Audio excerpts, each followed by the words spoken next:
दो Cartesian equation दे रखी हैं और इसने कहा है कि find the angle between two lines.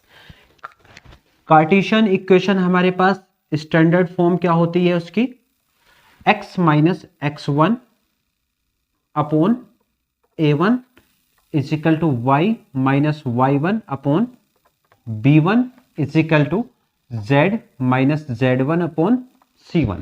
ठीक है, ये पहली इक्वेशन होगी। ऐसे कह दो ये लाइन 1 की है, ये लाइन 1 की है और ये लाइन 2 की लिख रहा हूं दूसरी मैं। अब x minus x2 upon a2 is equal to y minus y2 upon b2 is equal to z minus z2 upon c2।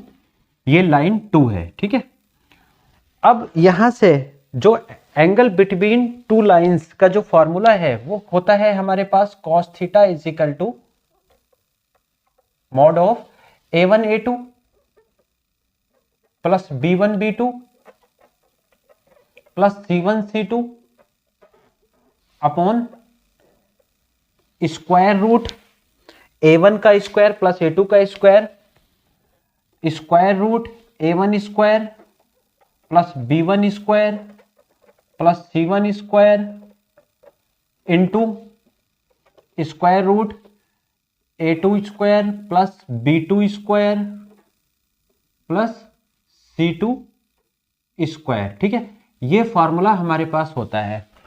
a1 b1 c1 direction और a2 b2 c2 भी डायरेक्शन रेशो है। ठीक है, तो यहां से देखो a1 की वैल्यू कितनी है 3 है और b1 की वैल्यू कितनी है 5 है, c1 की वैल्यू कितनी है 4 है। तो पहले आप एक बार लिख दो a1, b1, c1 कितना है, a1, b1, c1 है हमारे पास, यानी कि डायरेक्शन रेशोज हैं। ठीक है, वो देख लो कितनी है 3, 5, 4, 3, 5 और 4, ये लाइन 1 के लिए है।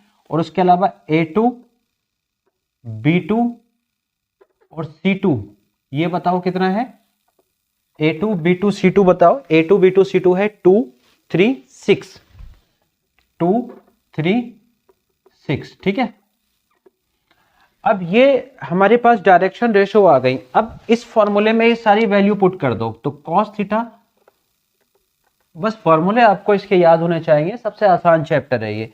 a1 की वैल्यू कितनी है 3, a2 कितना है 2, b1 कितना है 5 और b2 कितना है 3, c1 कितना है 4, ये 6 सब मॉड में है ये, अपॉन स्क्वायर रूट a1 का स्क्वायर कितना होगा 9 और 5 का स्क्वायर 25 और 4 का स्क्वायर 16 इंटू a2 2 का स्क्वायर 3 स्क्वायर। एक काम करते हैं स्क्वायर को सोल्व करके लिख देते हैं, यानी कि ये हो जाएगा आपका 4 प्लस 9 प्लस 36। ठीक है ना, ऐड कर लो इनको, देखो कितना हुआ, ऊपर का आ जाएगा आपका 6 प्लस 15 प्लस 24 अपॉन ये हो गया आपका 50। ठीक है, इंटू ये हो गया आपका 49। ठीक है, ये ऐड होकर कितना हो गया, ये हो गया आपके 30, 45 हो गया ऊपर न्यूमरेटर में, और नीचे इसका 7 आ जाएगा और इसका 5√2 आ जाएगा। ठीक है, इससे कट कर देंगे तो आ गया 9/7√2। और थीटा की वैल्यू जब आप निकालोगे तो कितनी आएगी, cos इनवर्स 9/7√2। आप इसको कॉपी कर लो। अब हम वेक्टर के लिए लेंगे, अभी हमने कार्टेशियन इक्वेशन के लिए लिया, अब हम वेक्टर इक्वेशन के लिए लेंगे। आप पहले इसको कॉपी कर लो।